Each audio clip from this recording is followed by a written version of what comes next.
This is an unofficial, fan-made audiobook. All original stories are owned by Wizards of the Coast. If you are enjoying these stories, please consider subscribing to my Patreon over at patreon.com/voxoraculum for some special patron-exclusive content. Thanks. On with the story. There are times when destiny calls forth a people and demands an action. Now is the time. We are the people. This is our action. Eladamri, Lord of Leaves. Teferi never thought he'd walk any halls erected by Urza again, let alone ones his former mentor strode through as a mortal man. 4,000 years was a long time for any edifice to remain standing, let alone one so integral to a continent-destroying war. But there Teferi was, all the same, climbing the spiraling steps of the tower where, millennia before, Urza engineered mechanical constructs to fight a bitter struggle against his brother, Mishra. The tower itself was in pristine shape, if desolate. Stone and metal were meticulously fitted together with no seams or cracks, as if the tower had been willed into existence rather than put together by hands. Legend had it that Urza built this tower to be his personal workshop away from the horrors of the Brothers' War, and it showed in the care he'd poured to its gold accents, its ornery, its assembly armatures. The kind of care he'd never been able to extend to the people in his life. The mystery of the tower was how it had evaded ransacking through the centuries. There had been no signs of raiders establishing camps, no evidence of opportunistic wizards setting up their laboratories. Structurally, it would have been perfect for either. Teferi could have been convinced that it was the tower's well-concealed location in a mist-shrouded veil that ensured the tower's survival. But he knew better. It was dumb luck. The same luck that all of Urza's machinations seemed to rely on, and succeed with. Reckless luck. Dangerous luck. The kind that promised only the extremes of success or failure, with pain attached to each. Teferi reached the top of the stairs, where he paused to catch his breath and clutch his midsection. The wounds he'd received in New Argive still sore. Yes, he could have used his magic to levitate up, but Subira had always impressed upon him the serenity that came with the meditation of one step, after one step, after one. How he wished Subira were there to cut through his tightly wound knot of concerns. "Get out of your head," she would always tell him. "Look with your eyes." Entering his quarters, Teferi noted the new, if sparse, furnishings of a table, chair, and cot that had been added in the week or so since he'd gone planeswalking across the multiverse. Then he ventured out onto the mist-shrouded battlements, high above the secluded vale. Breathing in the cold Argivian air, he gazed over the edge and imagined phalanxes of metal warriors lined up underneath this very battlement, their thunderous heels pounding the ground. Teferi turned away from the battlement to see a squat construct resembling an upright brass caterpillar waddle through the door, tenuously balancing a cup filled with steaming, green-hued liquid and a small plate of tea biscuits. Teferi could only watch, confused, as the poor thing made its way across the room. He assumed that the construct was Saheeli's work, but he wasn't sure how to react to it. "This can't be for me," he said, hoping that it understood him. "I just arrived." "That is my doing." Standing in the doorway was Joda, as handsome and vibrant as ever. No matter how miserable the occasion, he always managed to look every bit the part of Dominaria's most acclaimed archmage. His robes were spotless, and his smile shone as bright as the null moon on a clear night. "I cast an intruder alarm on the tower, so I knew you were back. I hope you don't mind me taking liberties with your breakfast." "No, you're very kind," said Teferi, biting into one of the tea biscuits. What was that strange flavour? Not sweet, but salty, with an odd tang and a sand-like grit between his teeth. What is this? That is the traditional biscuit of the Kildoran people, Joda said. I gave my recipe to Sahili, and she whipped up one of her constructs to bake them. She is quite brilliant. He narrowed his eyes. Why do you ask? Is it supposed to taste like that? Joda picked up a biscuit and scrutinized it. I've eaten thousands of these, so I don't see what could be wrong. Then he took a bite. You're right. It's a bit off. Maybe the roach flour's gone stale. Roach flour, Teferi repeated, glaring at Joda. Mm-hmm, said Joda, popping the rest of the biscuit into his mouth. Teferi gingerly dropped his onto the plate. How are things holding up here? As well as can be expected. You'll have to ask Sahili how she's faring on her project, but I can tell you that we have our privacy. For now, at least. That was good to hear. A handful of weeks had passed since the attack on the Mana Rig, leaving Teferi with few allies and fewer resources. Khan had been taken by the Phyrexians, the Silex destroyed, and Ajani revealed to be a sleeper agent.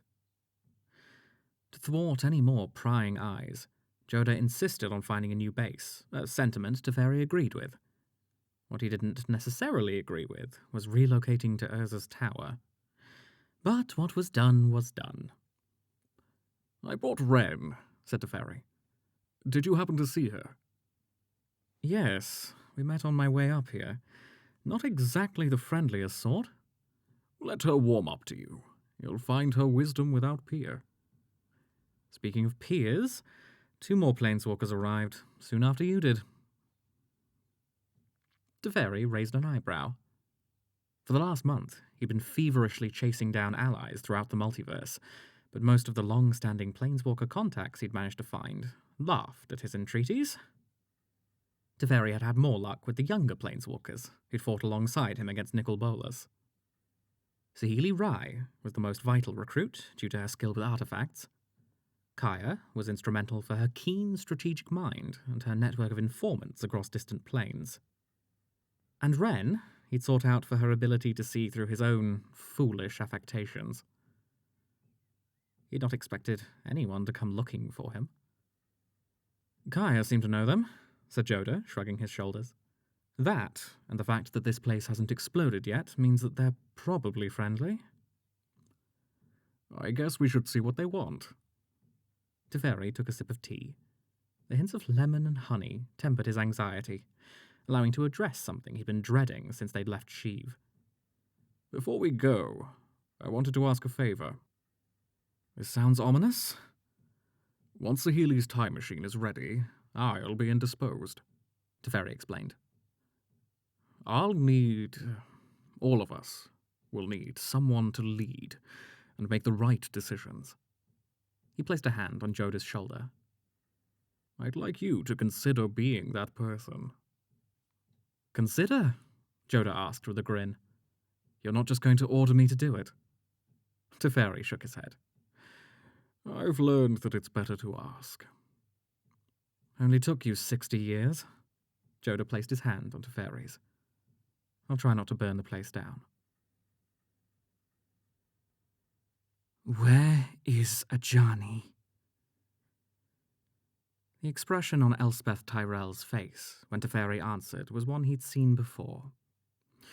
It was at Tolarian Academy, on a visit to Baron, the old headmaster. Not so much a visit as an act of contrition. Teferi remembered the venerable mage standing up from his desk, his face sunken, jaw quivering. The tempest inside stayed only by propriety. The name dividing them was Rain, Baron's dead wife, killed in a war Teferi spearheaded, a war he bore responsibility for. The name was different this day, Ajani's instead of Rain's, but that exact same look that Baron had worn, it cut into Teferi like an old rusty dagger in Elspeth's calloused grip. I'm sorry, Teferi repeated, but the words felt hollow. I wish things were different. Before he could say anything more, Elspeth raised her hand to stop him. She crossed her arms and stepped into the far corner of the room, her back toward everyone else. Teferi began to follow, but Joda seized his arm, keeping him in place. "Let her be," he said, then to Kaya. "Go ahead." Everyone who had gathered in Kaya's makeshift war room, save Elspeth, huddled around a glowing sphere of ghostly light that hovered over a pool in the room's center. At the head of the crowd was the other freshly arrived planeswalker, Vivian Reed, who Teferi had met on Ravnica during their struggle against Nicol Bolas. "The new coalition continues to marshal defenses against further attacks on Dominaria," Kaya explained. "But the Phyrexians are relentless, as we found out on Sheev." Teferi could barely pay attention. His eyes strayed again and again to Elspeth alone in the corner. Khan had told him tales of her courage in saving him from the Phyrexians. And then there was Ajani pulling him aside to excitedly tell him how he'd found Elspeth alive, despite her seeming demise on Theros. "The champion we need," Ajani had said. "One that we can trust." Was Ajani still himself then? Could Elspeth be trusted? Kaldheim and Ixalan are mobilized, Kaya said, walking around the sphere to highlight key points and locations in the Gatewatch's plan. Jace is on Ravnica, lobbying for support from the guilds, while Chandra has gone to Zendikar to contact Nissa. When we finished our tasks here, Saheeli intends to spearhead the defense of Kaladesh. Kaya stopped at one last point on the sphere. Then we have the Mirren camp on New Phyrexia itself, led by Koth. Elspeth turned, her eyes lit. "How did you find this out?" "Jace," Kaya said. "I don't know his source, but he told me that Koth and the Mirrens are planning an assault on the Phyrexian core. We plan on joining them once we're ready. Then together, we'll eliminate the Phyrexian leadership and mop up what's left. Without a head, the body will fail." "That's a death sentence," Elspeth said. "Koth knows that better than anyone." Teferi began to explain. "If you'll just listen to our plan." "No. You listen to me. Koth and I once tried to do exactly what you're proposing. It ended in failure." Her eyes darted from person to person before finally settling on Teferi. That look. None of you were there. With that, she stormed out of the room. The quiet afterward was unsettling. Teferi knew that no matter what strategy they used, the odds would not favor any outside force trying to penetrate New Phyrexia's defenses. Everyone else in the room understood that too. But hearing it said out loud, in as direct a fashion as Elspeth had done, crystallized how dire the stakes really were. "Let me talk to her," Joda said, a hand on Teferi's back. "The responsibilities of leadership, eh?" He walked out the door to track Elspeth down. Vivian extended her hand to Teferi, greeting him with the grip of a seasoned hunter. "Good to see you again, Teferi. Though under circumstances just as unfortunate as last time." "You and Elspeth are welcome to stay and rest if you need it." Vivian shook her head. "I'm going to Ravnica to make sure Jace is apprised of the situation. Then I'll head to Ikoria. I'm worried about being able to organize a meaningful defense there. All the settlements do is squabble, so I'm going to make sure they stay in line." "And Elspeth?" "With the news of Ajani?" Vivian said. "I think it would do her some good to be among friends." "If she considers us friends." "She's been through a lot. Give her time." Time. A luxury Teferi knew they had precious little of. "As for the task at hand, that's why we're here," she said. "I have intelligence from a Phyrexian insider, Urabrask, the praetor of the Quiet Furnace. Kaya's information seems to align with what we've been told, but it is incomplete." Teferi felt the frown lines on his face deepen. The Phyrexians he'd been familiar with were militaristic fanatics who did not tolerate dissent. The notion of these new Phyrexians having factions among them seemed anathema to their very nature. What did Erebrask say? That Elish Norn, a rival praetor, has nearly unified New Phyrexia under her banner, said Vivian. Erebrask and his forces stand opposed to Norn's aspirations. He's planning his own revolution, and is communicating with the Mirrans. Whatever the case, we'll be on the ground there soon, Teferi insisted. Not soon enough, said Vivian. Erebrask didn't give specifics, but he was concerned about some way that Elish Norn may have to force her one singularity throughout New Phyrexia, and more importantly, the multiverse. She plans to expand her dominion all at once. Gods and monsters, Kaya whispered. What is it? Asked Teferi. The creature I told you about, the one I was hired to kill, she said as she began pacing the room. I'd never encountered anything like it, a beast of stitched flesh over metal. After you and I talked, we both agreed it was a Phyrexian. But I couldn't figure out why, of all places, it was on Kaldheim. With Vivian's information... Kaya activated the expression pool, shaping it with the force of her mind. The result was a three-dimensional rendering of a many-limbed tree, crowned at the top like the great Magnagoths populating the woodlands of Yavimaya, only constantly undulating, as if made from the effluvia of the multiverse itself. This is the World Tree of Kaldheim. It's like a network that allows instantaneous travel between all the realms of the plane. What if... Kaya didn't have to finish. If the Phyrexians had somehow replicated or repurposed Kaldheim's World Tree, it could conceivably join every plane in the multiverse. With it in place, the Phyrexians could be anywhere, at any time, at the speed of thought. They didn't just have to worry about secret infiltrations like on Dominaria. The Phyrexians could march their armies in, directly. By now, whatever Erebrask has planned is only days away from happening. If we're going to make a move, it must happen very soon. Days? Said Teferi. He didn't think he had such a small window to work with. I don't like it, said Kaya. The timing of this proposed alliance is too perfect. At a gut level, Teferi agreed. He'd played this game before, and learned that the enemy of my enemy could be the worser enemy by far. All it took to fall into the trap was a tasty scrap, an irresistible temptation. The truth was the choicest morsel of all to snatch a victim. I have my suspicions as well, Vivian said. But I don't believe we have many alternatives other than taking Erebrask at his word. I'll vouch for him and the intermediary who arranged for my audience with him. And who is that? Asked Teferi. Tezzeret. No, Kaya declared. No way. You know what he did on Ravnica. And he still has access to the planar bridge. She turned to Teferi. If we trust Tezzeret, we could fall into the Phyrexians' trap. Again. Once more, Kaya spoke the truth.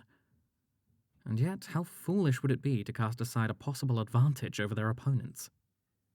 A revolution from within could split the battlefield and nullify the upper hand the Phyrexians had on their home plane. See what you can learn through your contacts, Teferi said to Kaya. Right now, we have to concentrate on what we are doing here. Kaya stood down. Fine. I'll shake the money tree on Ravnica. We'll see what gets knocked loose. I wish you both luck, said Vivian, turning to leave. For all our sakes. If any part of Urza's tower still bore the marks of its creator, it was the eastern wing. At the height of the Brothers' War, witnessing the machine arms assemble one of Urza's constructs would have seemed like a miracle to the Corlesians or Argivians, who'd only waged war with pike, sword, and blood. Now, those machine arms lay in heaps on the floor, joining the spare parts and scrap Urza left behind when he abandoned his tower for Argoth. And amid this heap sat Saheeli Rai, cross-legged on the floor. Saheeli had been one of Teferi's first recruits.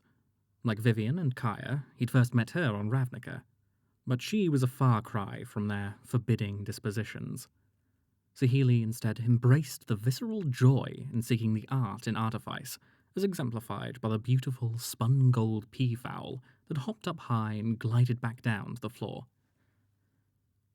"Hello," greeted Saheeli, enjoying a small cup of tea to go along with more of those biscuits Joda had served to him earlier. She slid over and patted the floor next to her. "Care to join me?" "No, thank you," he said. "I wanted to quickly check in. How are things going?" "They are going." Teferi looked around at the circle of workbenches Saheeli had pulled up upon the main assembly platform, her own private little workspace in the middle of the wreck that used to be Urza's grand showroom. Atop one of those tables was an item that caught his eye. An exquisite piece of art, a bowl made of copper pulled and twisted and shaped like no human hands ever could. But it was so much more than that. "You did it," Teferi said as he approached the bowl. "It's perfect." "I wouldn't use that word," said Saheeli. But Teferi wanted to. Saheeli had crafted a perfect replica of the Silex, a blend of the signature elements of the original relic, with subtle nods to Saheeli's characteristic filigree stylings. Her version featured the same heavy handles on both sides, the same shallow bas-relief depictions of farmers armed with scythes facing down a troop of armoured knights. Identical runes, a master translation between several ancient languages, spiraled downward from the inner edges of the bowl to the very bottom. "It's one thing to create something you've seen and held before," she said. "It's another to do so from notes that may not be complete." "I trust you did your best." "I hope my best is enough." "How is the new time machine?" he said, moving on to the other major goal he'd assigned to her. "Temporal anchor," Saheeli reminded him. "Things are progressing, as you can see." She motioned to the other side of the platform, where her machine sat. Teferi still remembered Urza's time machine, an eyesore of glass cylinders and snaking tubes that took up half a classroom in Tolarian Academy. Saheeli's, in contrast, was a sculpture of swooping curves made of fiery orange metal. It, like the Silex, would have fit into any gallery of fine art. "You're too modest. It's far less painful looking than your initial version." "I'll accept that compliment," Saheeli said with a laugh. "Still, there have been a few snags. Aether is a much easier energy source to manipulate. Even the most powerful Aether engine is like a candle flame to a supernova when it comes to this." She placed her hand on the pedestal where the Weatherlight's power stone sat enmeshed in a nest of copper coils. Teferi grimaced. The mere memory of seeing the mighty airship, a symbol of strength for all Dominaria, twisted into a Phyrexian abomination, soured his stomach. Managing the power load while trying to ensure the safety of the occupant is difficult," Saheeli said. "These components were never meant to work together." The mildest of accusations hung in the air between them. Teferi knew he'd saddled Saheeli with a nigh impossible task, and very little margin for error. "I think I figured it out, but I need to run more tests." He measured his words. "It's not my intention to push too hard, but—" "I know," said Saheeli. "Here." Placing her hand onto the floor, Saheeli allowed the wind-up bird to alight onto her finger. "I made it for you." "For me?" With a smile, she flicked her hand, and the peafowl hopped onto Teferi's foot and pecked at his boot. "In Girapur, birds like this perch on the bridges that cross Canal Dukara. Those bridges represent the founding of the city, when warring nobles decided it would be better to cooperate and create a future not dominated by war. For us, This little bird represents our cooperation, our unity in purpose. Teferi bent down and let the bird hop onto his palm. He stood up, holding the bird close to his face. Its movements captured the herky-jerky nature of a flesh-and-blood bird, so much so that a casual observer might have mistaken it for its organic counterpart.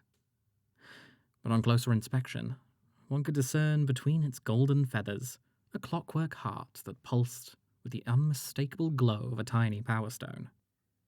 One of dozens scavenged from the fallen mana rig.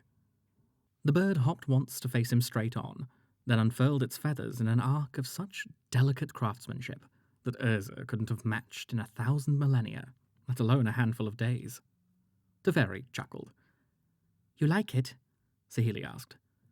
"Very much," he said. "My mentor was a great artificer, perhaps the best this plane has ever had. And the notion of prizing style over function would send him into fits. Ah, a waste of resources, he'd say. "Chance has granted us gifts," said Saheeli. "How we use our gifts will ultimately define us. I choose beauty. That is how I would like to be known." She whistled, and in response the artifact bird spread its wings and spun in place, spraying a shower of multicolored sparks in every direction. Teferi couldn't help but smile. After a minute, the bird was back to its normal self, pecking at invisible crumbs he didn't have in his hand. "The anchor will be ready to use tonight. Come back then." Teferi rested against one of the few trees that still grew within the tower's narrow greenbelt ring. Before he lost his spark to the time rifts, he couldn't conceive of his body ever experiencing the aches and pains of age. That's for others, he'd thought. Not me. Not ever. It turned out it was exactly for him, exactly what he'd needed, even with his spark restored. He found ironic amusement in it, the plane's foremost temporal mage succumbing to the ravages of time, welcoming them, even. The sun had crested hours before, not that the high peaks surrounding the Vale allowed for much direct sunlight outside of a short window of time in the middle of the day. He thought of all the lands past the horizon. Sheev, where Joyra was rallying dragons, Viashino, goblins, and her own Gitu to protect their land from Phyrexian attack. Orvada, where the merchant lords had agreed to put aside their bristly relationship with Benalia and furnish food and supplies to Seren troops, led by Lyra Dawnbringer. Urborg, where rumours had arisen of a spectral panther warrior back from the dead to bring salvation to the living. Outside this veil, Dominaria was uniting like it never had. But would any of that matter if he and his companions failed in their mission? From behind him, Teferi heard heavy footsteps approach, accompanied by the brush of leaves against the wind, the creak of bark and xylem bending under stress. He looked up to see Ren and Seven approaching. It had taken Teferi some time to track Ren down, locating her finally on the plain of Creed, where she and Seven were basking in the intense mana showers of the plane's clan tree. It had taken him even more time to convince her to leave with him. "I have fulfilled your request," said Ren. "They will grow strong, though your choice of land is questionable. There are no songs here, no harmony, only isolated chords, warped and fragmented. Or worse, severed like gangrenous limbs." "I promised you more. I'm sorry." "Do not be. We are glad you have brought us here. I have been loath to explain to Seven about malevolence, about destruction. Better to show, better to feel." Seven stooped to let Ren reach out and touch his hand. "Your own song is discordant this day, a vexing melody." Teferi nodded. "I've been thinking." "That is not reassuring, mage." This amused Teferi, albeit fleetingly. "I was thinking about you, Kaya, and Saheeli. All of you who answered my call for help. He set Sahili's clockwork peafowl onto the stone ground in front of him. It pecked about nonchalantly. I can't help but think that this path has been trod before. By Urza, my teacher. He, too, assembled heroes, planeswalkers and mortals, to battle Phyrexia. Even so, history remembers him as the monster this plane needed to defeat the monsters who threatened it. Was he a monster? Ren asked. Teferi pondered that question. Most on Dominari would have said yes. Those who'd actually known Urza emphatically so. But for Teferi, the answer wasn't so pat. On Innistrad, I told you about Zalfir. Remember? Your homeland. The one you hoped I could help you find. I didn't tell you exactly how I lost it, he said. You see, Urza petitioned me to be one of his titans. Yes, me. I had the great Urza Planeswalker begging me to join his merry band of heroes. And of course, I told him I would, if he helped me first. A reasonable agreement? That's what I thought too. Teferi clasped his hands together and rested his forehead on his fingers. So, with his aid, I sealed shut a Phyrexian portal that had opened up in the skies above Zalfir. When the task was done, and he demanded my help in return, I simply laughed and refused. You've only wanted to defeat your foes, I told him. This is how I save my people. This is how you and I differ. Then, I siphoned energy from the closed portal to fuel a spell spiriting Zalfir away from space and time itself. I didn't ask permission. I didn't care what the people of Zalfir thought. So, you tell me, who is the monster? Your tangle may prove too snarled, even for me. Teferi let out a dry laugh. I was so damn proud of how easily I'd stolen his petty victory over me. For my own petty victory. That's the way we all are. All of Urza's children of fury. Children? We who were touched by his actions, Teferi explained. His students, his colleagues, even his enemies. We despise him, yet we follow in his footsteps like luckless understudies. I've smashed armies, sparing no mercy. I've vanquished those I deemed villains and maneuvered allies to their demise for my own ends. For the greater good, I told myself. Teferi picked up a small rock and hurled it into the mist. A liar who lies about his lies. The true heir to Urza's mantle. Teferi waited for Ren's response. The Dryad sat in quiet contemplation of his confession. He'd never told anyone the extent of his missteps, at least not this directly. The reasonable reaction would have been for Ren to planeswalk away. Instead, Ren turned to him, waves of heat emanating from the fire contained within her chest, and said, I am not here to provide you absolution, mage. Your crimes are your own, and you will answer for them in time. Ultimately, you are not important. Neither am I. Teferi and Ren are singular melodies. I am here to play my part in the symphony. The sound of more footsteps, this time the harsh tapping of metal-shod boots, caused Teferi and Ren to break off their conversation. Elspeth was walking resolutely toward them, clad in a full suit of armor. Teferi stood to receive her. If you seek punishment, said Ren, I am sure there are others happy to mete it out. For now, I shall depart. Seven reared up and stomped away, taking Ren with them. Teferi raised his hand to address Elspeth, but Like before, she stopped him as he started to speak. "I'm leaving tomorrow," she said. Her hand rested on the hilt of the sword that hung on her belt. "Thank you for letting me rest under your roof." "It's not my roof," said Teferi. "But you're welcome all the same." "Also, I owe you an apology.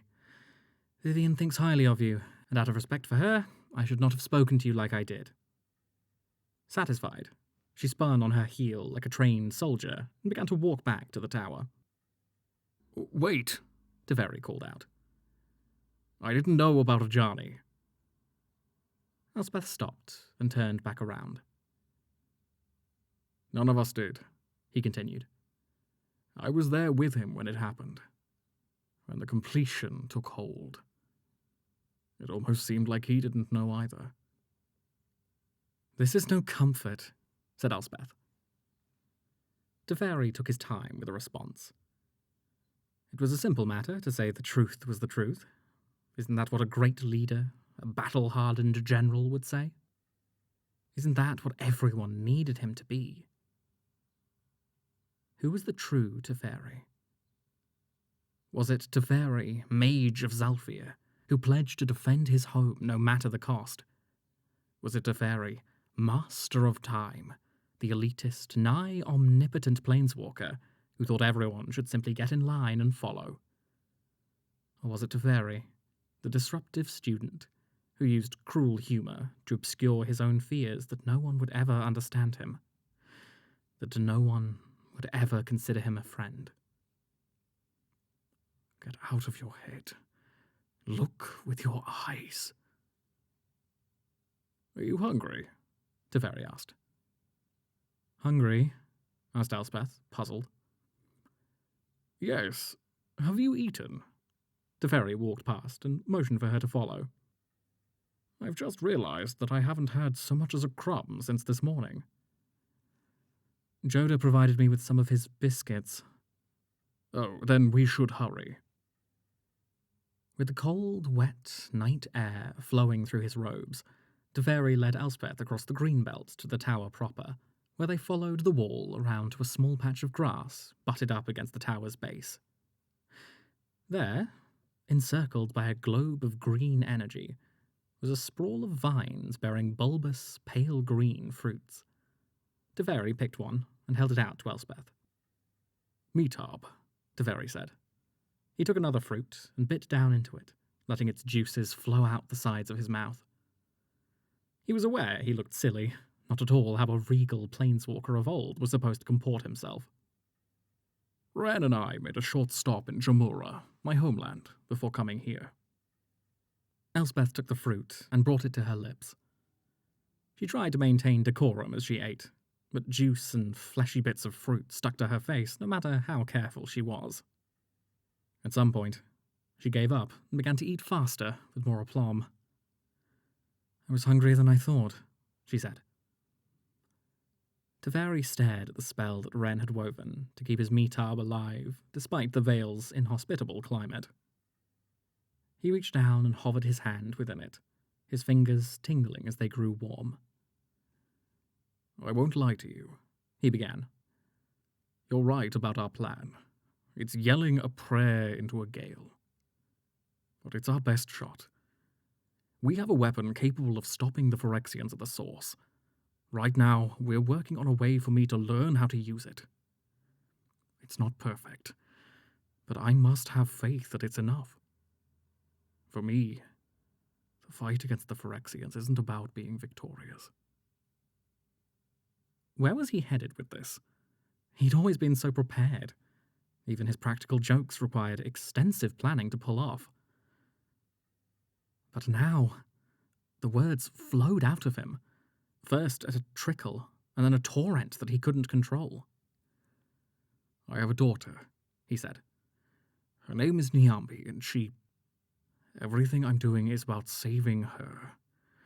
It's about her knowing that I did everything I could to save others, while always remaining the person she knew, the father she loves. If I waver, if I have any doubt at all, I doom Niambi this very second." "Then you do know," said Elspeth.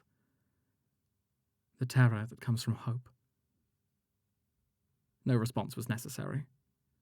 The remains of the meat tub sat in his hands, the flesh eaten away, leaving only the core and seeds. His fingers, covered in juice, glistened in the starlight.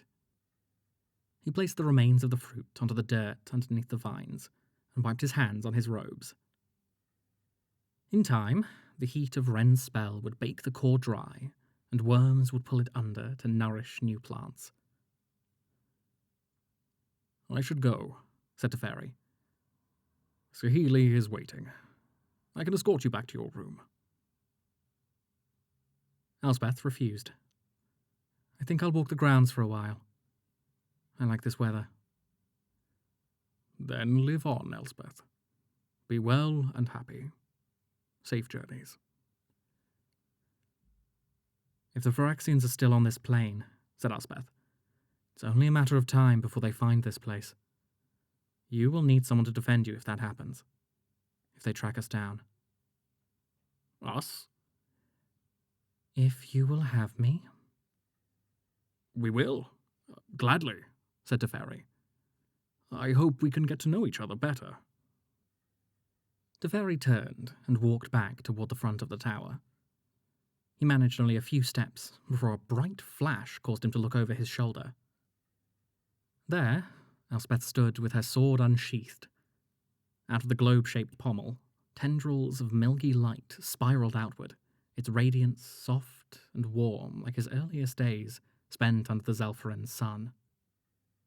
The pains of his wounds dulled, and his mind cleared, bringing forth a long-neglected memory.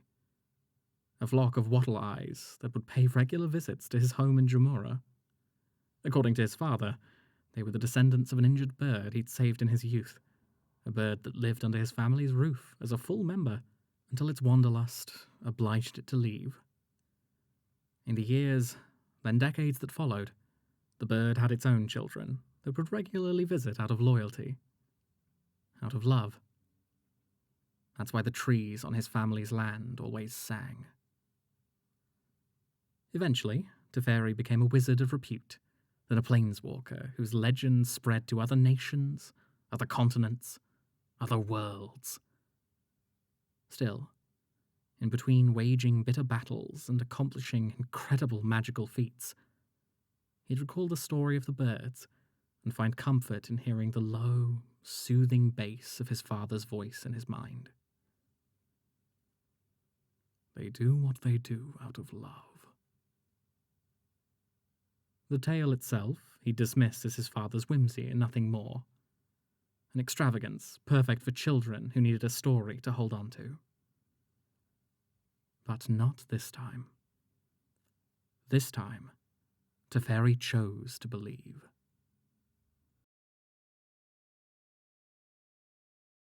A special thanks to all of my patrons, especially Owen Griffin. Thanks for listening and for your continued support.